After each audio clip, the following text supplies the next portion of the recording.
Hello friends, बहुत बहुत स्वागत है आपका मेरे चैनल मिस्टिक में। आशा करता हूँ आप सब मज़े में होंगे। दोस्तों, आज हम इस टॉपिक पे बात करेंगे कि एक साधक को, एक स्पिरिचुअल एंथुजियास्ट को चिंता क्यों नहीं करना चाहिए, चिंता करने से क्या क्या हानि उसे अपने आध्यात्मिक जर्नी में उठाना पड़ सकता है। हालांकि चिंता तो किसी के लिए भी उपयुक्त नहीं है। एक संसारी व्यक्ति भी अनावश्यक रूप से चिंता के बोझ से दबा हुआ होता है। वो अगर उसके आप लाइफ को एनालाइज करिए पर डे के हिसाब से, तो हर दिन जो भी वो टेंशन लेता है, जो भी चिंता करता है, उसमें से 90 to 95% बिल्कुल बेसलेस है। ये रिसर्च ने इस बात को प्रूफ कर दिया है।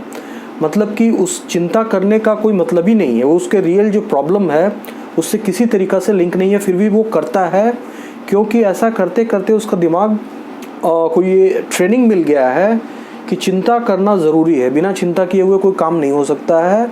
जबकि बात ठीक इसके विपरीत है।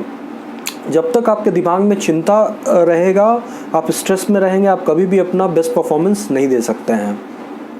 अब बात रही एक आध्यात्मिक व्यक्ति की, तो जिसने किसी गुरु से दीक्षा लिया हुआ है, जिसके पास गुरु मंत्र है, या वैसे भी किसी साधना में तत्पर है, तो उसका तो वैसे भी अपलिफ्ट हो चुका है। वो स्पिरिचुअली वो अपने नीचे के चक्रों से ऊपर का जर्नी कर रहा है।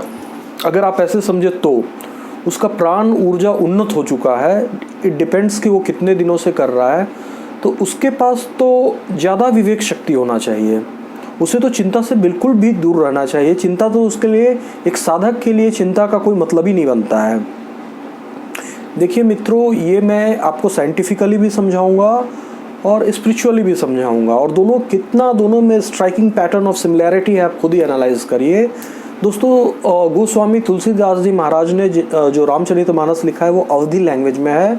मतलब आप ऐसा कहिए, गांव के भाषा में। उन्होंने पहले ही लिख दिया, पहले है प्रारब्ध रचा, पीछे रचा शरीर, तुलसी चिंता क्यों करे, भजले श्री रघुवीर। इसका मतलब है कि पहले भगवान ने मेरा पर्पस को डिफाइन कर दिया, यहाँ पे आने का, मुझे क्या करना है, मेरे को क्या क्या सुख मिलेगा, दुख मिलेगा। मतलब एक लार्जर ऑब्जेक्टिव को अचीव करने के लिए मेरा क्या रोल होगा, उस रोल के बारे में सोचा गया। पहले कैरेक्टर के बारे में सोचा गया, बाद में मुझे बनाया गया। तो यहाँ पे व्हेन एवरीथिंग इज़ फिक्स्ड, तो आपको क्या टेंशन लेने से क्या होगा, आपको क्या फ़ायदा होगा, क्या नुकसान होगा, कितना कब आपके लाइफ में राइज होगा, फॉल होगा, वो आप इस अनुसार से देखते हो। लेकिन एक्चुअली में भगवान के लिए तो सिर्फ यही इम्पॉर्टेंट है कि उनका जो बिगर ऑब्जेक्टिव है उसको अचीव करने के लिए ये सब ज़रूरी होता है। रैंडम सेट ऑफ इवेंट्स जिसको आप बोलते हो, वो ज़रूरी होता है। तो अब इसको साइंटिफिकली, आपने अगर केओस थ्योरी के बारे में जानते होंगे आप, इस पर एक मूवी भी आ चुकी है केओस। और वैसे भी एक बहुत पहले एक मैथमेटिशियन हुआ करते थे, उन्होंने इसका डिस्कवरी किया था कि वो एक मैथमेटिक्स के बहुत ही इम्पॉर्टेंट कोई थ्योरम का खोज कर रहे थे। उन्होंने बहुत हाईली अनरिलेटेड चीज़ों को एक्सप्लोर किया। उनको लगा कि मैं थोड़ा सा अपने जो भी मेरा टारगेट था उससे डेविएट कर गया हूँ, मैं रॉन्ग डायरेक्शन में जा रहा हूँ। लेकिन वैसे भी उनको सॉल्यूशन मिल नहीं रहा था। उन्होंने ताबड़तोड़ कोशिश की, और अंत में जब उन्हें ऑल ऑफ सडन जब सारे जो लिंक्स हैं वो जुड़ने लगे आपस में, और उनको पता चला अगर ये सब जितना भी मैंने इवेंट्स जो उस समय हाईली अनरिलेटेड लग रहा था एक दूसरे से, जिसका दूर दूर तक कोई रिमोटली लिंक नहीं था, अगर वो नहीं होता तो मैं आज इस कंक्लूजन पे कभी नहीं पहुंचता।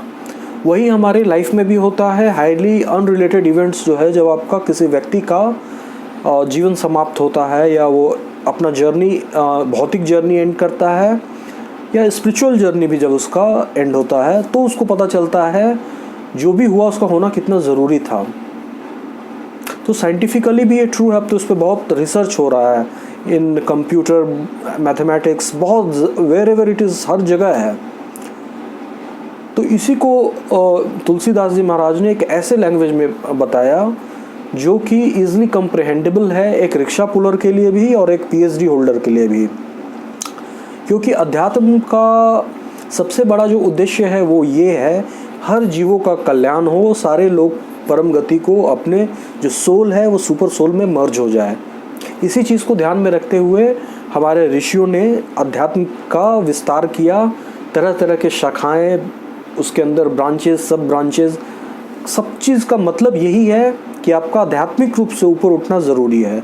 अगर लाइफ में आपने ये ऑब्जेक्टिव अचीव नहीं किया, रेस्ट एवरीथिंग इज़ को और कोई मतलब नहीं है। अगर स्पिरिचुअल लाइफ का, अगर स्पिरिचुअलिटी जहाँ तक कंसर्न है, आप बिल्कुल यू आर अ फेलियर। कोई भी आपने कुछ भी बहुत बड़ा अचीव नहीं किया। तो यहाँ पे आप चिंता के बारे में मैं साधकों को मैंने बताया। अगर आप इंटेलेक्चुअल रूप से, मतलब बौद्धिक तर्क से आप समझना चाहते हैं, आप केओस थ्योरी को पढ़ें, इवन मर्फी लॉ को पढ़ें। मर्फी लॉ के बारे में आप जानेंगे, देन आपकी जो थोड़ा क्लैरिटी है और ज़्यादा आएगी। आप समझ जाएंगे चिंता का कहीं स्कोप नहीं है।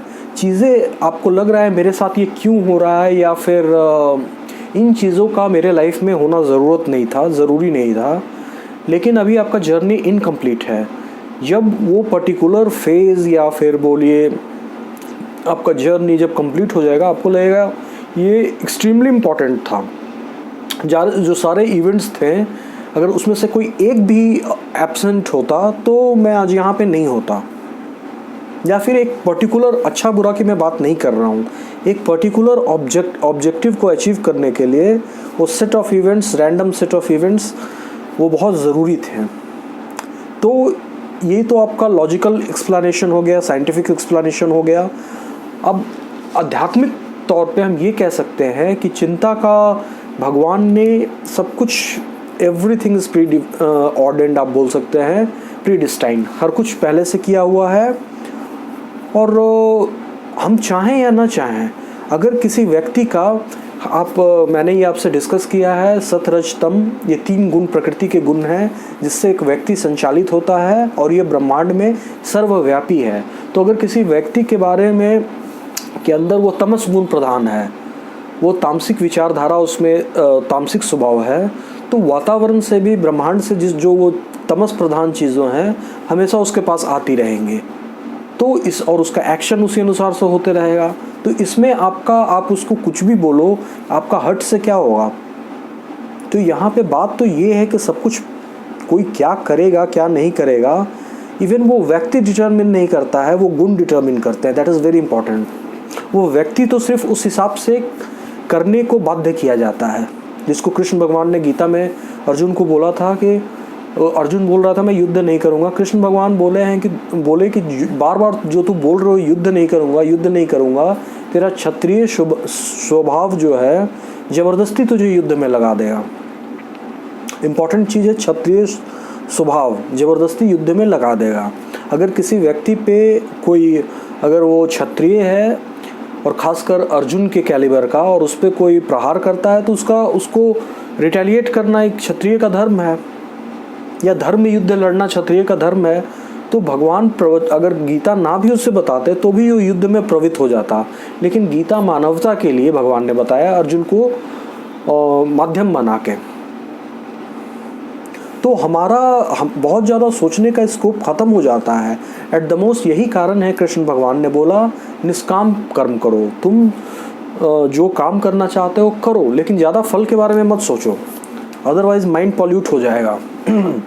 और वैसे भी क्या काम करना है क्या नहीं, ठीक है, एक व्यक्ति अगर ज़्यादा कंफ्यूज होता है वो प्लान बनाएगा ये होगा, लेकिन अगर अकॉर्डिंगली उसका जो प्लान पैन आउट नहीं होता है तो फिर वो ठीक है, वो आगे बढ़ जाए, उसको छोड़े और आगे बढ़ जाए, ठीक है। यही अध्यात्म तो यही सिखाता है।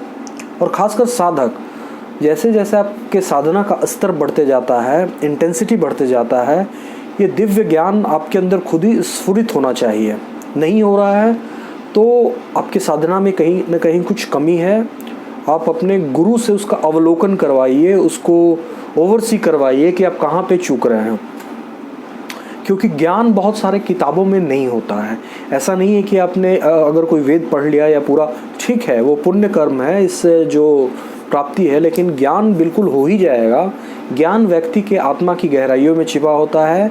वेद शास्त्र या पूरा जो भी स्पिरिचुअल जो स्ट्रक्चर है वो उसी को बाहर लाने का एक तरीका है। सबसे बेस्ट तरीका है भगवान के स्वरूप का ध्यान।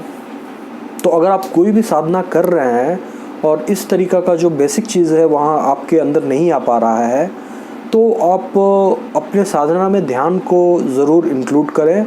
ध्यान से क्या होगा कि आपके अंदर जो ज्ञान छुपा हुआ है वो ज्ञान तो है ही है, ऐसा नहीं है कि कुछ नया चीज़ आने वाला है, बस उसके ऊपर जो व्हील है, जो एक कहिए कि कवर है, वो हट जाएगा। तो आशा करता हूँ मित्रों, आज मैंने साधकों को चिंता से मुक्त होने का एक उपाय बताया कि क्या क्या आप कर सकते हैं और क्यों ज़रूरी है, आपको चिंता क्यों नहीं। अब बात ऐसा है, हमारे घर में भी हमारे बड़े बुजुर्ग हमें बोल देते हैं टेंशन मत लो, टेंशन लेने से कुछ होता नहीं है, और वो खुद ही टेंशन लेते रहते हैं, वो खुद ही किसी न किसी चिंता से घिरे होते हैं। इसका रीज़न ये होता है, टेंशन मत लो, ये बात क्यों नहीं टेंशन लो, इसका उनके पास आंसर नहीं है। डीप डाउन उनको ये विश्वास नहीं होता है कि एवरीथिंग इज़ प्री डिटर्मिन, या फिर इसका लॉजिकल एक्सप्लेनेशन उन्होंने तर्क, अपने मन को भांति भांति के तर्कों से, अपने उनका जो मन है वो पका हुआ नहीं है। वो आपको क्या कंसोल करेंगे, और ये कंसोल करने की बात भी नहीं है, ये बात है कि आपके पास ज्ञान है कि नहीं। तो आशा करता हूँ साधकों, आज के बाद से, कल से आपका जो भी दिन होगा, आपका जो भी आने वाला समय है, वो पूरी तरह से टेंशन फ्री, चिंता मुक्त होगा। कल मैं फिर एक बहुत ही रोचक वीडियो के साथ आपके सामने हाजिर होऊंगा। तब तक के लिए धन्यवाद।